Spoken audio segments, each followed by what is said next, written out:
Et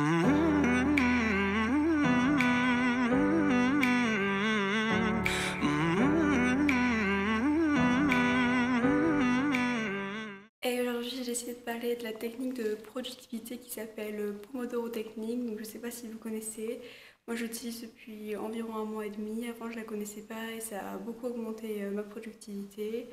Donc, c'est utilisable par tous, que vous soyez au collège, au lycée ou à l'université ou dans une école de commerce ou d'ingénierie. Cette technique, elle se base sur le fait que le but, c'est pas de genre finir quelque chose avant un certain temps, c'est plutôt de gérer son temps pour finir les choses dans le temps imparti.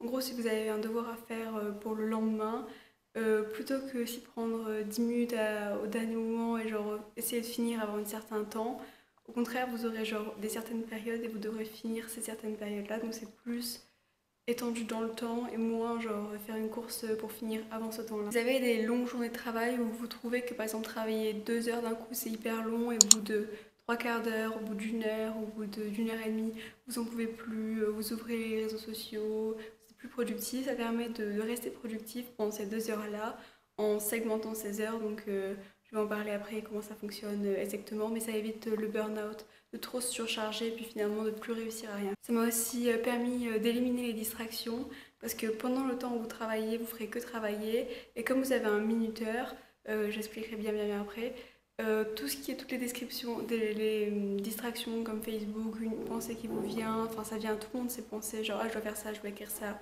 oh, je veux faire ça, mais ça permet de mettre de côté ces distractions-là et voir que le travail il est en priorité pendant cette période de temps-là, mais que la période elle est courte. Ça m'a aussi permis de limiter mon temps de travail, de me dire par exemple je travaille 4 sessions de 2 heures et me dire que tout le reste du temps de la journée je pourrais faire ce que je veux parce que j'aurais fini mes 4 sessions de 2 heures.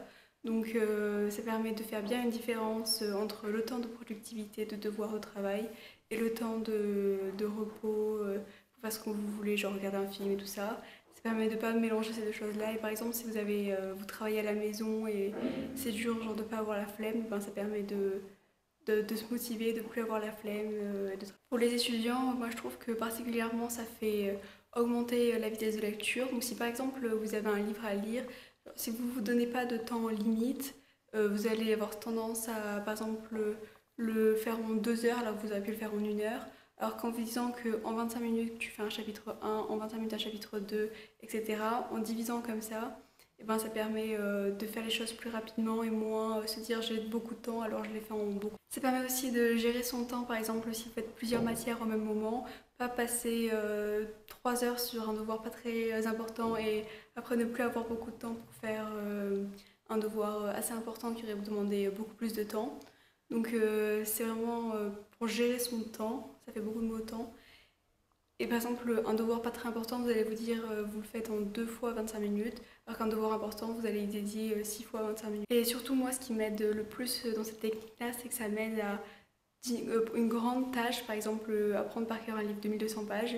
Je vais le diviser en plusieurs petites parties, donc sur par exemple des chapitres ou des sous-chapitres en 25 minutes. Et donc quelque chose qui me semblait énorme, finalement j'aurais réussi 10 fois 25, enfin 10 fois des petites choses au lieu d'avoir fait une grande chose que j'aurais peut-être pas réussi à faire. Donc comment ça fonctionne? C'est assez simple et ça marche plutôt bien. La première chose à faire, c'est choisir ce que vous voulez faire. Donc moi j'utilise une to-do list, genre ou sur un planner ou si vous avez un Muji, vous pouvez l'avoir. Si vous avez un journal, vous pouvez l'avoir sur votre journal. Moi j'utilise mon planner. Donc j'ai une to-do list dans ce que je dois faire à la journée. Et je vais créer une tâche. Et donc je vais écrire par exemple lire le chapitre 1 de mon livre de biologie cellulaire. Donc je vais créer cette tâche et Ensuite, il faut mettre un timer pour 25 minutes. Donc 25 minutes, ça paraît court et donc du coup, vous allez être vraiment concentré pendant ces 25 minutes.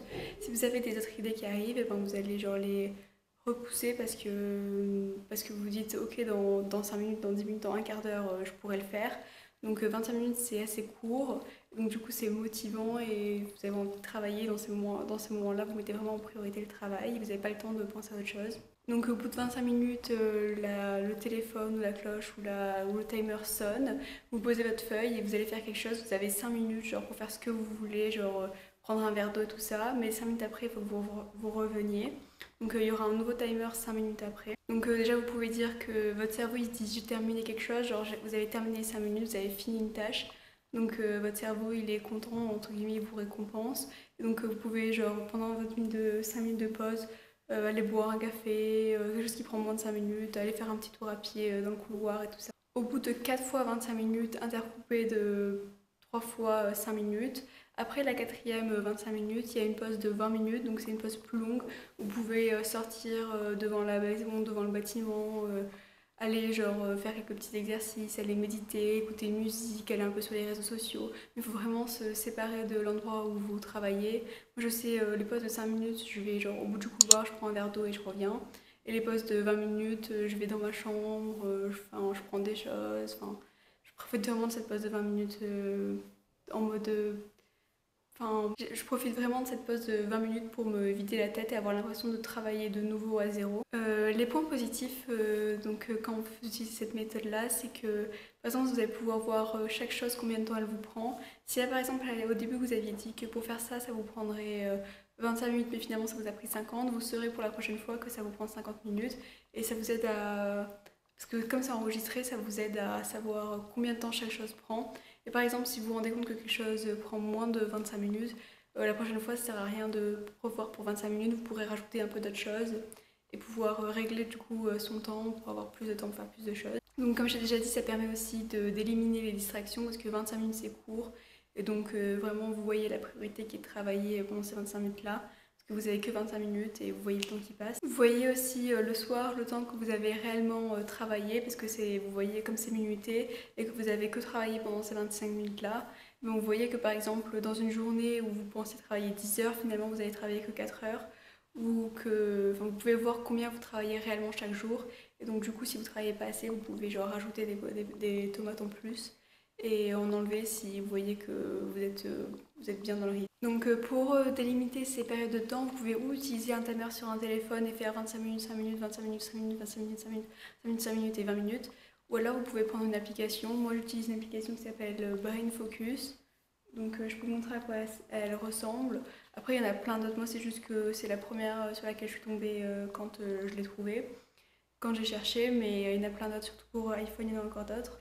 Ça ressemble. Donc en gros ici c'est les tomates, donc c'est des sessions de travail.